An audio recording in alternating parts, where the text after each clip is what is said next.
सो है गाइस, आज से हम शुरू करने वाले हैं मशीन लर्निंग का एक बिल्कुल फ्रेश न्यू कोर्स। और आज के इस वीडियो में हम लोग बात करने वाले हैं मशीन लर्निंग के एक इंट्रोडक्टरी वीडियो के बारे में, एक इंट्रोडक्टरी पार्ट के बारे में, जिसमें हम लोग सीखेंगे कि मशीन लर्निंग एक्चुअल में है क्या, मशीन लर्निंग के क्या क्या फीचर्स हैं, क्या क्या एप्लीकेशंस हैं और कैसे आप मशीन लर्निंग को परस्यू कर सकते हो, सीख सकते हो बेसिकली। तो ये हमारा फर्स्ट वीडियो है मशीन लर्निंग कंप्लीट ट्यूटोरियल्स का। और इसके बाद हम लोग मशीन लर्निंग को डीप में पढ़ेंगे और एक एक एस्पेक्ट को, एक एक कॉन्सेप्ट को हम लोग थोरोली कवर अप करने की कोशिश करेंगे। तो चलते हैं अपने नेक्स्ट स्लाइड की तरफ। सबसे पहले बात करते हैं introduction to machine learning. Introduction क्या है मशीन लर्निंग का? तो machine learning is a growing technology which enables computer to learn automatically from past data. Basically इसका मतलब क्या है कि मशीन लर्निंग एक ऐसी टेक्नोलॉजी है जो किसी भी मशीन को, देखो कंप्यूटर क्या आपका मशीन ही तो है, जो किसी भी मशीन को पास्ट डेटा से, पुराने किसी डेटा से सीखने में मदद करती है। ठीक है, जो किसी भी मशीन को एनेबल करती है, सीखने के काबिल बनाती है पास्ट डेटा से।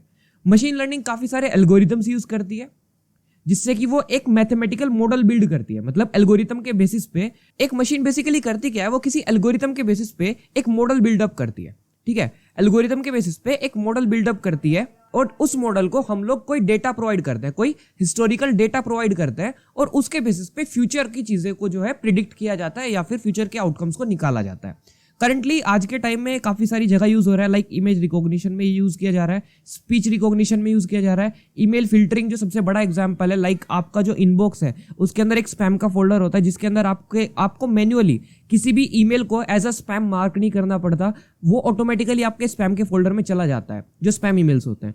फेसबुक ऑटो टैगिंग हो गया, रिकमेंडर सिस्टम हो गया। लाइक रिकमेंडर सिस्टम, आप अमेजोन पे जाते हो, अमेजोन फ्लिपकार्ट पे, तो वहां पे आप कोई प्रोडक्ट अगर परचेज करते हो या कोई प्रोडक्ट ओपन करते हो तो आपको नीचे लिखा आता है यू मे ऑल्सो लाइक, और कुछ प्रोडक्ट्स यहाँ पे दिखाई देते हैं आपको कुछ इस तरीके से। तो वो रिकमेंडर सिस्टम है कि लाइक आपके इंटरेस्ट के बेसिस पे उसने आपको कुछ चीजें और एक्स्ट्रा रिकमेंड करी है। तो ये सारी चीजों में मशीन लर्निंग आज के टाइम में यूज हो रहा है। नेक्स्ट हम लोग बात करते हैं मशीन लर्निंग बेसिकली है क्या। मतलब यहाँ पे मैंने कवर अप करने की कोशिश करी है मशीन लर्निंग की एक ऑफिशियल डेफिनेशन। लाइक बहुत सारी डेफिनेशन है इंटरनेट पे, लेकिन ये वो डेफिनेशन है जो सबसे कॉमन है और सबसे इजी है। और इसको अगर आप कहीं पे बोलते हो तो ये बिल्कुल वैलिड है हर प्लेटफॉर्म पे, हर जगह पे, किसी इंटरव्यू में भी। ठीक है, तो मशीन लर्निंग सबसे पहले बात करते हैं आर्थर सैमुअल ने ये जो टर्म थी मशीन लर्निंग ये इंट्रोड्यूस की थी, जो कि इंट्रोड्यूस की गई थी 1959 में। किसने इंट्रोड्यूस की थी? आर्थर सैमुअल ने।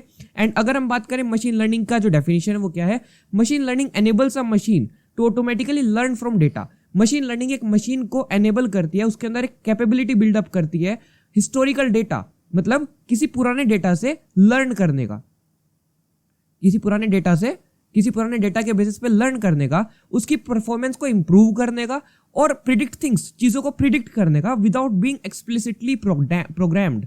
इसका मतलब क्या है विदाउट बीइंग एक्सप्लिसिटली प्रोग्राम्ड? इसका मतलब क्या है ये आपको समझाता हूँ। देखो, अगर आप कोड लिखते हो C++ या वी कैन से C में या फिर आप जावा में लिखते हो कोड जनरली, तो क्या रहता है कि आप अगर कोई प्रोग्राम बना रहे हो, लाइक सपोज आप कोई कैलकुलेटर का प्रोग्राम बना रहे हो, ठीक है, तो वहां पे आप लोगों को पहले से ही सारी चीजों को आपको मशीन को बताना पड़ेगा कि लाइक अगर कोई बंदा प्लस इनपुट करता है तो आपको ये ऑपरेटर लगाना है, अगर कोई बंदा माइनस इनपुट करता है तो आपको ये ऑपरेटर लगाना है। मतलब आपको सारा कोड, जितना भी कोड है वो आपको खुद से प्रोग्राम करना पड़ेगा, खुद से लिखना पड़ेगा, और उसके बेसिस पे ही जो मशीन है, जो आपका कोड है, जो प्रोग्राम है, वो आगे वी कैन से फंक्शन करेगा, आगे वर्क करेगा। लेकिन मशीन लर्निंग में ऐसा नहीं है। वहां पे आप सिंपल डेटा प्रोवाइड करते हो, आप प्रोग्रामिंग पे ज्यादा फोकस नहीं करते, आप डेटा पे फोकस करते हो, आप ज्यादा डेटा प्रोवाइड करते हो, जिसके बेसिस पे मशीन जो है वो सीखता है, कुछ एल्गोरिथम्स के बेसिस पे मॉडल बिल्ड करता है और उसके बाद वो अपने आप खुद से सीख के आगे जो है चीजों को परफॉर्म करता है, आगे फंक्शन करता है। ठीक है, तो बेसिकली ऐसे मशीन लर्निंग जो है काम करता है और ये डेफिनेशन है, ये आप नोट कर लीजिए। Machine learning enables a machine to automatically learn from data, improve performance with experiences and predict things without being explicitly programmed. ये डेफिनेशन आप याद कर सकते हो। यहाँ पे एक नोट है आपके लिए, a machine learning has the ability to learn if it can improve its performance by gaining more data. आप जितना ज्यादा प्रोवाइड करोगे डेटा अपने मशीन को, उसका परफॉर्मेंस, उसका एफिशिएंसी उतना ज्यादा बढ़ेगा। तो इन केस अगर आपके पास ज्यादा डेटा है, इन केस अगर आप ज्यादा डेटा प्रोवाइड करते हो अपने मशीन को, तो आपके मशीन का एफिशिएंसी, आपके मशीन का परफॉर्मेंस ऑटोमेटिकली ज्यादा इंक्रीज होता है। अब बात करते हैं how does machine learning work, कि मशीन लर्निंग बेसिकली काम कैसे करता है। अ machine learning system learns from historical data, जैसे कि हमने बात किया, हिस्टोरिकल डेटा से सीखता है, बिल्ड्स द प्रिडिक्शन मॉडल, फिर उसके बेसिस पे मॉडल बिल्ड करता है, और जब भी इसको कोई नया डेटा मिलता है तो उसके बेसिस पे ये आउटपुट प्रिडिक्ट करता है। फॉर एग्जाम्पल अगर मैं बात करूं, आपके पास एक डेटा है किसी भी कार सेल कंपनी का, और आपको दिख रहा है कि आपका जो कार सेल है वो कुछ इस तरीके से जा रहा है ईयर पर ईयर, और आपसे अगर पूछा जाए, मान के चलो अभी 2021 आने वाला है या मान के चलो 2022 आने वाला है, और आपसे पूछा जाए कि भाई 2022 में इस कार का जो सेल है वो घटेगा या बढ़ेगा, तो आप इस पर्टिकुलर डेटा के वी कैन से बेसिस पे, लाइक ये डेटा मान के चलो 2016 से 2020 का है, इसके बेसिस पे आप ये बता सकते हो कि 2022 में आपकी कार का जो सेल है वो बढ़ेगा या घटेगा। और ऑब्वियस सी बात है, ये हर साल बढ़ ही रहा है, तो ऑब्वियस सी बात है 2022 में भी ये बढ़ने ही वाला है मोस्ट प्रोबेबली। तो इसी तरीके से आपका जो मॉडल है वो काम करता है, वो पिछले डेटा के बेसिस पे ये प्रिडिक्ट करता है कि 2022 में या फिर आने वाले वी कैन से टाइम में क्या उस डेटा के ट्रेंड्स रहने वाले हैं, या क्या कैसे वो चीज जो है वो चलने वाली है। ठीक है, the accuracy of a predicted output depends upon the amount of data. अच्छा, यहां पे एक और चीज है कि more data is directly proportional to accuracy. मतलब मोस्टली केसेस में, ये भी नहीं कह रहा हूं कि हर एक केस में ये वी कैन से एप्लीकेबल है, लेकिन मोस्टली केसेस में 99% cases this thing is applicable कि भाई जितना ज्यादा डेटा आप अपने मशीन को प्रोवाइड करोगे ट्रेन करने के लिए, उतना ज्यादा एक्यूरेट वो होगा। आप समझो आप एक नॉर्मल ह्यूमन बीइंग हो, जितनी ज्यादा नॉलेज आप लोगे उतना बेटर आप आगे कुछ कर पाओगे। अगर मैं बात करूं, मैं मशीन लर्निंग सीख रहा हूं, तो मैं जितनी ज्यादा मशीन लर्निंग की नॉलेज ले लूंगा उतना बेटर मैं मशीन लर्निंग को इंप्लीमेंट कर पाऊंगा। इसी तरीके से मशीन है, जितना ज्यादा डेटा आप उसके अंदर फीड करोगे, जितना डेटा आप उसको दोगे, उतना एक्यूरेट वो काम कर पाएगी। मान के चलो आपने डेटा दिया है कुछ 4-5 साल का, या फिर आपने डेटा दिया है 1 या 2 साल का ही, और आप चाहते हो कि आपका मशीन जो है वो आगे के 3-4 साल का डेटा प्रिडिक्ट कर दे, तो वो प्रिडिक्ट तो कर देगा लेकिन उतना ज्यादा एक्यूरेट नहीं होगा। लेकिन अगर आपने डेटा प्रोवाइड किया पिछले 10 या 12 साल का या फिर 15 साल का डेटा प्रोवाइड करा है, तो आपका जो मशीन है उसका एक्यूरेसी बढ़ जाएगा। मैं ये नहीं कह रहा कि 100% हो जाएगा, लेकिन एज कंपेयर टू 1 और 2 ईयर्स उसका एक्यूरेसी काफी ज्यादा इंक्रीज हो जाएगा और आपका मशीन काफी एक्यूरेटली डेटा को प्रिडिक्ट कर पाएगा। तो ऐसे आपका मशीन लर्निंग काम करता है कि आपको डेटा फीड करना पड़ता है, जिसके बेसिस पे कोई मशीन जो है वो एल्गोरिथम्स का यूज करते हुए किसी भी मॉडल को बिल्डअप करता है, और उस मॉडल को बिल्डअप करने के बाद वो फ्यूचर आउटकम्स जो है वो प्रिडिक्ट करता है। ठीक है, आगे हम एक चार्ट के हेल्प से और पढ़ेंगे थोड़ा सा इसके बारे में। ठीक है, यहाँ पे एक और नोट है आपके लिए। Suppose we have a complex problem. For example हमारे पास एक कॉम्प्लेक्स प्रॉब्लम है जहाँ पे हमें कुछ प्रिडिक्शंस वी कैन से निकालने हैं, जहाँ पे हमें कुछ आउटपुट्स निकालने हैं, आउटकम्स निकालने हैं। So instead of writing a code for it, उसके बजाय मतलब कोड लिखने के बजाय हमें सिर्फ इतना करना है कि हमें जेनरिक एल्गोरिथम का यूज करते हुए या फिर जेनरिक एल्गोरिथम को एक डेटा फीड करना है। हमें एल्गोरिथम को मतलब सेट ऑफ इंस्ट्रक्शंस को कि हम कैसे कैसे करने वाले हैं उसको एक डेटा फीड करना है, कुछ सर्टेन डेटा फीड करना है, और फिर इन एल्गोरिथम्स के बेसिस पे जो मशीन है वो एक मॉडल बिल्डअप कर लेगा या फिर एक लॉजिक बिल्डअप कर लेगा खुद से, और ठीक है, और फिर आपका जो आउटपुट है वो प्रेडिक्ट कर देगा। तो ऐसे आपका मशीन लर्निंग काम करता है। ये एक सिंपल सा नोट था आपके लिए। अभी देखो यहाँ पे हमने जो बात की थी उसको एक चार्ट की फॉर्म में समझते हैं। हमने पास्ट डेटा को इनपुट किया यहाँ पे, फिर हमारे मशीन ने ट्रेन किया, फिर एक मशीन लर्निंग एल्गोरिथम बिल्ड किया जिसके बेसिस पे उसने डेटा से सीखा, सीखने के बाद उसने मॉडल बिल्डअप किया हमारे मशीन ने, बिल्डिंग लॉजिकल मॉडल्स, फिर हमने उसको नया डेटा प्रोवाइड किया जिसके बेसिस पे उसने आउटपुट निकाला। ठीक है, मैं समझाता हूँ यहाँ पे हो क्या रहा है। मान के चलो 2012 से 2020 तक का हमने डेटा प्रोवाइड किया किसी भी कार सेल्स कंपनी का, जिसका ग्राफ कुछ इस तरीके से है ये। ठीक है, तो हमारे मशीन ने इसके बेसिस पे, एल्गोरिथम्स हम बाद में डिस्कस करेंगे कौन कौन से एल्गोरिथम्स यूज करती है मशीन लर्निंग। तो यहाँ पे हमारे मशीन ने एल्गोरिथम्स के बेसिस पे सीखा, यहाँ पे लर्न किया। ठीक है, फिर अपना मॉडल बनाया। मॉडल बनाया मतलब जो भी ट्रेंड्स थे कि भाई 2020 में इतना % इंक्रीज हुआ था, 2018 में इतना % इंक्रीज हुआ था, तो 2022 में इतना % इंक्रीज हो सकता है, कुछ ऐसा। तो ये मॉडल इसने बिल्डअप किया, फिर हमने इसको नया डेटा फीड किया। ये जो नया डेटा है ये क्या है? फॉर एग्जाम्पल मैं चाहता हूँ मेरे को 2022 का पता चले।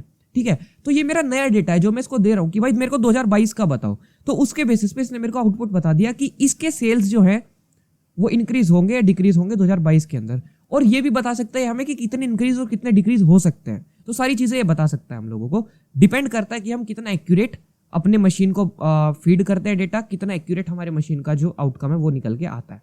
ठीक है, फीचर्स ऑफ मशीन लर्निंग के बारे में बात करते हैं। Machine learning uses data to detect various patterns in a given data set. Machine learning एक पर्टिकुलर डेटा सेट के अंदर काफी सारे पैटर्न्स को डिटेक्ट करने के लिए काफी सारे डेटा को यूज करती है।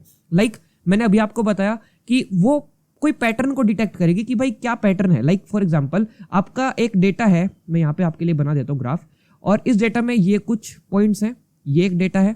ठीक है, यहाँ पे आप लोगों को दिखाता हूँ, ये एक डेटा है।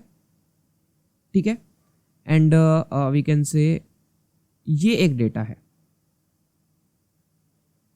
ठीक है, तो मशीन लर्निंग अपने आप में खुद से एक पैटर्न बिल्डअप करेगी, एक पैटर्न बना लेगी, जिसके बेसिस पे वो ये बता सकती है कि कौन सा डेटा किससे रिलेटेड है, क्या वी कैन से कौन सा डेटा किससे अलग है। देखो यहाँ पे मैं ये ड्रॉ करता हूँ, तो मशीन लर्निंग ऐसे अपना एक, ये वैसे रिग्रेशन में काम आएगा, लेकिन अभी आपको बता दूं तो ये क्या करेगा, ये ग्रुप कर देगा इनको कि भाई ये डेटा अलग है, ये डेटा अलग है, ये डेटा अलग है, और कौन सा डेटा इस लाइन से ऊपर है, कौन सा नीचे है। मैं आसान भाषा में आपको बता रहा हूँ, ये आगे जाके रिग्रेशन में आप डीप में पढ़ोगे। तो डेटा के बेसिस पे ये पैटर्न्स बिल्डअप करता है कि किस ईयर में डेटा ऊपर गया, किस ईयर में डेटा नीचे आया, क्या पैटर्न रहा है डेटा का, ये सारी चीजें।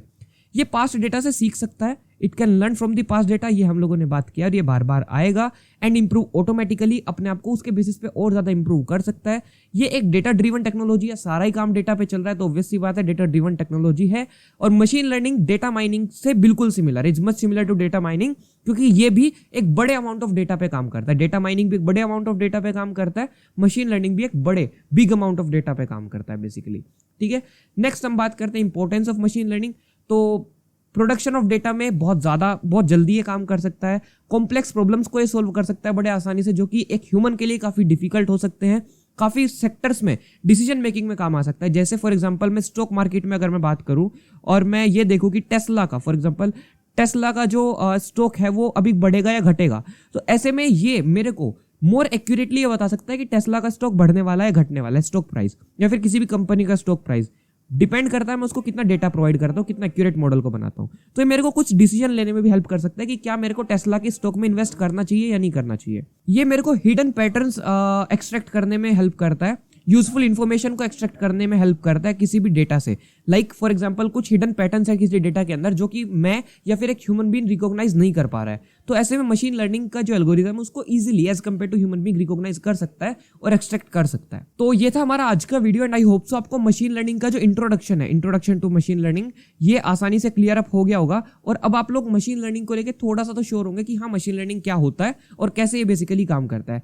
नेक्स्ट वीडियो के अंदर हम लोग बात करेंगे क्लासिफिकेशन के बारे में कि किन किन पार्ट्स में ये डिवाइडेड है, और फिर उनको हम लोग और डीप में एक्सप्लेन करेंगे और डीप में जानेंगे कि मशीन लर्निंग एक्चुअल में है क्या और कैसे कैसे सारी चीज़ों को काम करना है। ठीक है, मॉडल्स बिल्डअप करेंगे, प्रोजेक्ट्स बनाएंगे, वो सारी चीज़ें अलग हैं। ठीक है, तो ये था हमारा आज का वीडियो, आई होप आपको पसंद आया होगा। ऐसी और इन्फॉर्मेटिव वीडियोस देखने के लिए सब्सक्राइब कीजिए हमारे चैनल को, बने रहिए इस प्लेलिस्ट के साथ। Thank you so much.